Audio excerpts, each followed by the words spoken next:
You ever get a game and you read the title and you're just like, the fuck does that mean? Well, that's Blue Stinger. It's for the Dreamcast and it's made by Activision and everyone's favorite Climax Graphics. You know what I'm talking about. Oh.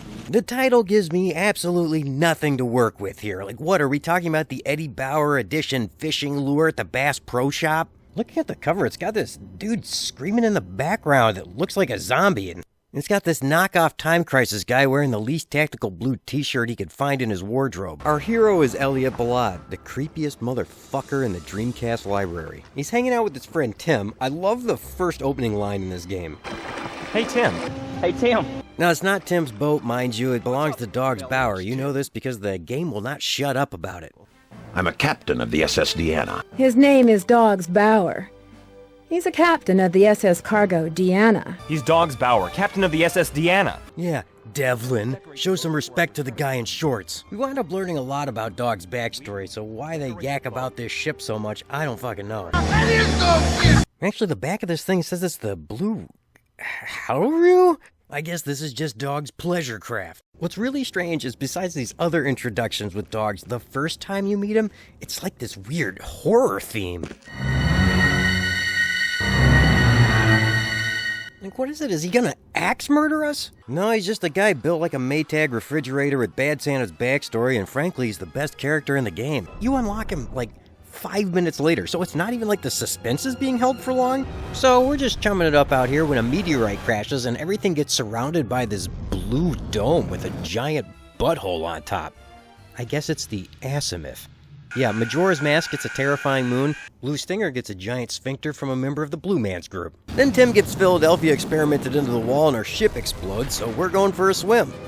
Luckily, Elliot wakes up to some psychedelic CPR from a nippleless neon blue space alien woman. So that's Nephilim. She's pretty cool when she's not flying in the middle of the screen during combat. Don't worry, it all starts making sense when we start running into people turning into dinosaurs. Shortly after meeting dogs, we run into Janine King, who has the kind of gun enthusiasm reserved for those that have their own private shack in the woods on a lot that has no legal access except by helicopter. My favorite part of this game is that the main three characters are voiced by the same actors that play Rouge the Bat, Dr. Robotnik, and Sonic the Hedgehog from Sonic Adventure.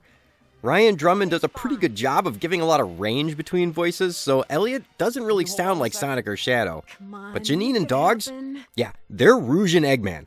It makes me smile every time I hear Dogs curse. I just see Robotnik in my heart. What a bitch! They surprisingly spend a fair amount of time fleshing out these characters. Dogs and Janine's backstory is kind of a major part of the plot. Elliot I can summarize as being a horny cop dropout on vacation, and it's a vacation from work, not from being a creep. My kind of girl, so stay away from her. What would you like for a present, little girl? What's the code? My sweetheart. Got it, sugar. I've got a present for you. It wouldn't be so strange, but we don't really know anything else about Elliot's backstory, other than he's part of this ESER thing, whatever that is. Apparently it's Emergency Sea Evacuation and Rescue. It just wants to be stars so bad. So yeah, he's a little heavy on Janine, and they just met. But when he isn't thinking about going down Janine's chimney, which he does, he's thinking about Janine and Nephilim at the same time. 2 girls and a guy. I always wanted to do that, man. As far as the story goes, the plot's kind of interesting. I mean, it's crazy, but it's fun nonetheless. I mean, I don't think one meteor created that big dome and produced a bunch of monsters. Well, yeah, it'd probably take at least 2 meteors to do that, 3 if you wanted your dome to have geometric symmetry. Plot-wise, Blue Stinger is a lot like Fox Xanadu meets Resident Evil on John Hammond's personal fever dream island bungalow. This whole game reminds me of Fox Xanadu. Not only is a meteor turning people into monsters, but there's a handful of times this game likes to put enemies right by doors so you get hit right away, like in this bathroom. Why'd they have to do this? Fox Xanadu did it because it was old. Blue Stinger does it because it's a dick. There was even a time where I got stuck getting thrown between the screens. It doesn't even make sense. Fox Xanadu is kind of like OG Zelda where you transition between sections of the map. Blue Stinger, well, it's not fucking like that at all. Except by this one boss. I get up to the top of the ladder and immediately this guy's charging me like a bull trying to get a good look at a butcher's ass. No. It's gotta be your bull. He's almost dead. He's charging me. Of course I try to get out of the way. Then wait, what the fuck just happened? I'm trapped in some limbo space in between the ladder and the room. Why is this even a place? Alright, I'll heal, I'll reload, Everything's fine. Man, nothing is fucked here. Nothing is fucked! I try to dodge left, but the camera and the control stick are gone on a soul vacation, and I don't think they missed me while they were looking for themselves out there. Somehow, Roid Ridge Toros knocks me all the way in the water! This time I give him the Kansas City Shuffle, only to get knocked into a wall. Good. But now I'm down to my last magazine of ammo on my only good gun to fight this guy with, so I'm pretty much committed at this point. I fire off my last napalm round, he's almost dead. I try to switch over to Dogs with his bowgun to finish him off, but oh fuck, they made the weapon equip and the character change screens different for archaic RPG homage reasons. So now I'm getting steamrolled by a raging bull that I just tried to deep fat fry while he was still alive, and he did it again! Baby, don't be so mean! Alright, you know what? I've played through this game like 3 times, and that was the only time I had that problem. I played through it again as Dogs, and I just ran right on by. So, whatever, I'll own it. I was having a bad day. But there's really no excuse for that design. Would it have been that hard to put a door? And all of that was just so I can get this greasy meat room key. There's not even a fucking restaurant next to this place. This guy isn't even really all that hard of a boss anyways. You fight another one of these outside of a movie theater, they don't even give him a health bar. Generally, the combat isn't too bad as long as you stay away from area changes, have enough room to move around, and can get used to the camera never looking where you want it to. Oh, and the worst kind of enemy, it's like Darkened Sky. Anything that flies. It's like you're trying to hit mosquitoes that went Super Saiyan in Dragon Ball Z. I swear they program all of the flying enemies to do the same thing. Fly straight into the camera so you can't see them, and have them attack you from behind. Look at this, even if you purposely back yourself into a corner so that way there's no way for them to get behind you, that's still exactly what they're fucking doing! The one nice thing they do for you is at least these flying guys don't respawn like everyone else, so once you've gone through an area and cleared them out, you usually don't have to fiddle fuck with them anymore. This rooftop by Janine's apartment, I think, is the worst. You absolutely can't see shit because the camera is filming a documentary only about Elliot and nothing else going on around him. It's like Alfred Hitchcock's The Birds, but it's getting shot in a paint shaker. I even try using the shotgun. That's meant to take down birds. What should my strategy be here? He's going around crazy in circles. Should I shoot before he comes out in hopes that I hit him? Should I wait till I see him? But there isn't exactly aiming in this game. You just stand in the direction of an enemy and hope for the best. And you know what? You don't even have to fight these guys. When I played through as Dogs, I took a couple pot shots and then I just decided, fuck it, I'm gonna run for it. There's this other chimney over there, but you don't need to go down it. You can actually bypass this whole puzzle by just picking up the items right out of the fire because of this glitch. And seriously, who puts rockets in a lit fireplace? Keep the change, you filthy animal. Oh yeah, and I almost forgot to mention, it's a Christmas game. You find decorations all over the place, like at this shopping center called the Hello Market? Oh, hi, Mark. Ah yes, nothing quite says an American Christmas like a Black Friday shootout and brawl at Costco with a deranged teenager mutated by Tide Pods. This game is pretty fun. I know I sound frustrated because it definitely has its moments, but for the most part, it just needs a little bit of polish. The interesting thing is that this game has these weird little glitches where you think you've done something right, but in reality, this game was just setting up the long fuck. Here I go to Rat's Bar to find an ID card. He says check the wine rack with the tabs, 'cause that makes sense. Okay, so I push A by it like anyone who's ever played a video game before would do. I pick up a driver's license. That sounds like an ID card. So I leave, and then I have to fight this undying horde of mechanical buzzsaw fish. Yeah, I'm not sure what kind of a virus turns fish into buzzsaws, but Dr. Robotnik needs to get a hold of that shit. God damn son of a bitch. Why does it take so much to kill them? I do love how when I use the shotgun on these guys, the game lags out because it can't handle it. So we get done lightsabering the shit out of these robotic slap chops of the sea, and I go to talk to Janine. We have to swim and fight a fish at the same time, and I don't want to beleaguer the point, but the swim controls are so dog shit. It's kind of like trying to learn how to drive a stick shift for the first time with an open soda pop between your legs, one of your arms tied behind your back, the clutch is stiffer than a Fox Body Mustang, and you're doing it at midday New Jersey traffic. I finally get back to Janine, and what does she say? I hope Rats is still alive. Okay, well, I guess I didn't do what I needed to there. Okay, so I walk my ass back through the freezer again, fight with these guys by the strip club. I go back to Rats. I check the wine rack again. Now I get the actual ID. Then guess what? The fish respawned! But we're not done here, because it's going to tell us we can come back here later to get some more fast cash. And yeah, before you come back here to get money from the ATM, make sure you trigger the Christmas cutscene first, or you're going to be making the trip again. Another thing that makes this a pain in the ass is the shuttle B shaft. Yeah, this fucking thing was giving me the shaft for a long time. I couldn't figure out how to unlock it. I tried pushing all the buttons here and in the control room. Turns out there's a very specific narrow time that you have to hit this button. Otherwise, it's locked for the rest of the game. I even walked up to it, looked at it, but it doesn't say shuttle or anything like that on it, so I just walked away. Well, that was a mistake. Later on, the screen doesn't even interact with you at all. It's like all the backgrounds in Parasite Eve. If it even just said, shuttle B damaged or can't unlock, you'd probably call it quits and move on. But this shaft is one bad motherfucker. I'm talking about shaft. So yeah, the shuttle would have made all those trips to Rats a lot easier, but it turns out the whole thing was just a giant mindfuck. I wasn't even supposed to pick up the IDs like that.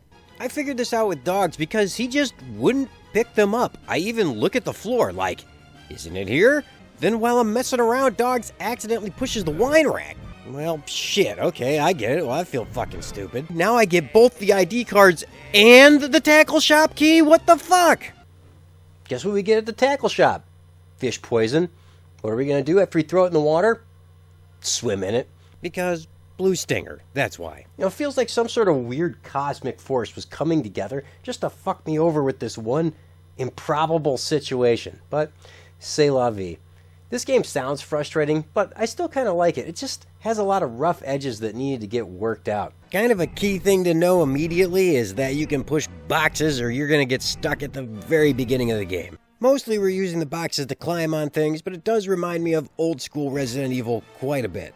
There's some puzzles spread out, and they all make me think just enough without being a pain. And it's not quite like Silent Hill, where my ASVAB score in cryptography explains why I became an electrician. I like the ATM puzzles, they all work a little bit different, and they're not too bad as long as you have a chronic note-taking addiction. Now this section with the cables, that was a bit of a bear if you don't know where everything is, and I did wind up making my own maps again because I wasn't gonna let that green little fucking Majora's Mask have an unregulated edge on the cartography market. This game does have its own map system. It's okay, but it's kind of slow. I feel like I gotta push 1,000 buttons just to get in and out of the maps. Doesn't quite have the same loading time problem like in Death by Degrees, but it sure feels like it does. These endgame maps also don't have anything useful written on them at all, like where you're at in the room, which door you came from, which rooms you haven't explored yet. It's basically a blank slate. I do like the combat in this game, to an extent. There's plenty of weapons to pick up. It kind of sucks that they're restricted to certain characters, but they're fun to play around with. Elliot's handgun, it's the main workhorse of the game. It holds plenty of ammo, does decent damage, and is cheap and available to resupply. It also works underwater, which is fine because Elliot's eardrums probably ruptured the first time he looked at Janine. I knew it. She's perfect. He also has a shotgun you can get early on, but two main things make it less fun than it could be. It has almost no stopping power, and it shoots 3-round bursts. Thanks. In practice, that means it does great spread damage, but it wastes way more ammo than you want it to. It also can't be relied on to stop someone charging you because it's like rapid-firing cheese that's out of a PVC pipe. Another weird quirk about this game that makes no sense. There's no reload button. It came out in 1999. That's 2 years after GoldenEye came out on the N64. This has got to be one of the weirdest decisions for a game of its era I have ever seen. You can't even select the ammo from the subscreen. There's no point whatsoever to the Y button. It's the same as the trigger. Looking at it from the game's infrastructure, it makes sense. This bar over here is essentially how many full magazines you have, and this one is the magazine in use.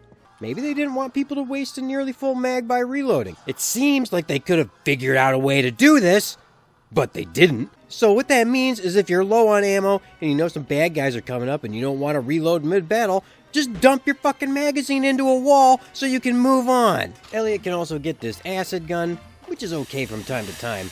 There's a laser gun, looks cool, kinda sucks. Easily, the ray sword is my favorite. I mean, come on, it's a lightsaber. Just listen to it.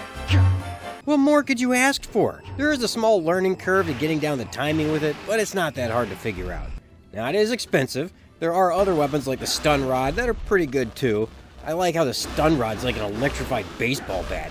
But hands down, the Ray is my favorite. Ultimately, it is a matter of preference, and whether or not you feel like farming these guys in the white shirts to get money. This guy at the Ojai market, he drops about 120 coins each time, and he respawns endlessly. Usually takes about 6 shots from a handgun, which holds 15 rounds in a magazine for 50 bucks. Now let's not break out the Excel spreadsheet just yet. You can take my word for it that you're going to make money by farming this guy. But if you want to spend the time on it to get those extra items a little bit early, that's entirely optional. It's not something you have to do. Dogs gets a couple of shirts that let him do something this game calls karate. Okay, well it seems like he doesn't do too much of it, but it works. The wrestling shirt? Oh, that's funny. I don't know that it's worth the money, but it's worth a laugh. In general, Dogs has some more powerful weapons, but ammo is more of a problem. I wound up liking his bowgun quite a bit, but it runs out of ammo much too quickly. The railgun has great knockback power, and the Gatling gun is pretty good, as long as you can keep enemies from trying to swallow the fucking barrels while you're fighting them. Which is harder than it sounds, because it's like the Dallas, Texas National Hot Dog Eating Contest semifinals is going on down there. Overall, there isn't a ton of differences based on who you play as, so it sort of feels like having 2 playable characters was an afterthought.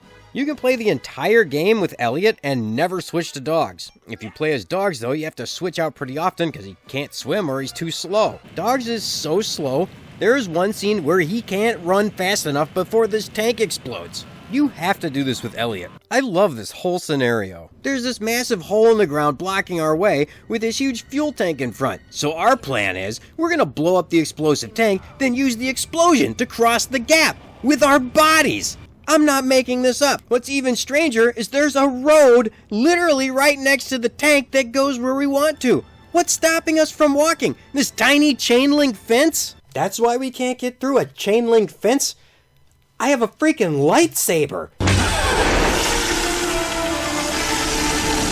And somehow, us exploding ourselves like human shrapnel across a gap, that's a viable plan B. The area right before this has a ton of these robots that shoot lasers at you. As far as I'm concerned, there's no way to shoot these guys. Even when I line up a nearly perfect shot, it does nothing, just goes right through them. Fuck! I do love how when these guys are shooting a laser, it sounds like they're cycling a pump-action shotgun. There's a little variety with the enemies, but not really much as far as how they play. Most are pretty dumb and slow and you can just chop them to bits. Or they bum rush your ass and you shit your pants. Or they can fly and it makes you want to scream into a pillow. Occasionally you will fight these bigger guys that drop a lot of money, or you'll fight some more fucking crabs. But unlike Parasite Eve, these guys reward you with some stuff you actually want. There's one part of the game where you come across this dragonfly that's eating a plant worker. That's kind of badass, actually. There's even a Resident Evil-like moment here where these guys crash through the window. Well, that'd be cool, except the camera sucks a lot, so you don't fucking see it happen. And the music. It almost never matches the situation. Now, the music isn't bad in this game, it's just really repetitive. The main problem that it has is that it has the same general tone the entire game. Something epic is happening always! The dull moments are never dull. So the important moments aren't important because there's no difference. It's almost like the same thing in Onea-Chanbara Bikini Samurai Squad. And I can't believe I'm comparing anything to that game. Another weird thing with this game's music is that the volume is never leveled down when the characters are talking. This could almost be a comment about the Dreamcast in general, because that was a problem on the entire console. Crazy Taxi, Sonic Adventure, fucking everything. Another thing with the Dreamcast is the controller. The cord keeps popping out of place because I have this jump pack here so I can have vibe. I know I'm using a Mad Catz third-party controller, but I've played this with a regular Dreamcast controller and had the same problem. The D-pad also really sucks on the regular controller, so this Mad Catz one is definitely the way to go. I guess I should mention the VMU. Whether you're playing as Elliot or Dogs, there'll be this little animation of them on the screen. It serves no purpose, but it's kinda cool. There's some other parts of this game that feel clunky or weird. The health mechanic feels like they wanted it to be like Resident Evil, but they kinda fucked it up. So in Resident Evil, when you get hurt, the character starts limping like a little bit. it's really not that big of a problem, and it won't even stop you from having a pretty nice knife fight with a crimson head. But when you're really about to die, that's when they can barely walk. Most of the range of health that you're playing in, it doesn't really hinder you that much unless you're in the danger zone. But it feels like Blue Stinger wanted this, but it doesn't take much for you to go from fine to dangerously impaired. Remember in Eternal Darkness when I said the bottom half of the health bar? You may as well pretend it isn't there. Well, in Blue Stinger, you may as well pretend the bottom 2/3 of the health bar isn't there. It doesn't even matter if you start plowing steak plates down your gullet to max out your health. They scaled up the limp zone so that way it goes up when your health increases. What was the reason for this? It makes the game really annoying when you need to stop to guzzle hassies every time you take damage. Early on, you might even wonder why they have all these different types of food. Small hassie, large hassie, hamburgers, hot dogs, sandwiches. It seems like a small hassie fills most of your health to start with. Once you get your max HP up, eventually the sandwiches start to make sense. Naturally, I couldn't stop myself from eating a hot dog through a gas mask while standing in a room filled with toxic gas. 'Cause America, that's why. I think the dungeon layouts are all pretty good. They can definitely get confusing. They have their own little nuances to them. Like some of them you're going to climb around on these pipes and you never really know where you're going to come out. Even when I'm using my own maps, I get lost. Yeah, Dinosaur Spider-Man. It works. If only Uncle Ben could see him now, creeping on girls and turning into a reptile. That said, it still has its moments. There's this part of the game where you have a time limit before you go full raging Dino Elliot. You have plenty of time to do this. Near the end of the whole thing, though, there's this optional room you can go to that adds 30 minutes to your timer. Well, that sounds nice, but it's literally right before you solve this thing anyways. What's the point? Pretty much the end of the game is leading up to us going to Janine's apartment to get a high-powered sniper rifle so she can shoot some shit with it. Make sure to get this item in the tree over here. The thing's basically invisible. I don't know what goes on in this apartment complex, but Janine's neighbors locked her out of her own place to force her to go to their Christmas party. So I guess Elliot isn't the only weirdo in the game. Actually, I don't think anyone is quite as freaky as this kid in the arcade. You're good looking. I'll give you a Christmas present. Ugh, that makes me feel like Sherry in Resident Evil 2. I want to see where you live. Eventually, we get a showdown with this giant Jackson-y guy, and the Nephilim turns into a giant lizard woman with boobs. I guess save a horse, ride a dinosaur. Blue Stinger overall, I kind of like it. I do wish the game had been delayed for a few months because I think the most abrasive parts of it could have been fixed with a little bit of TLC.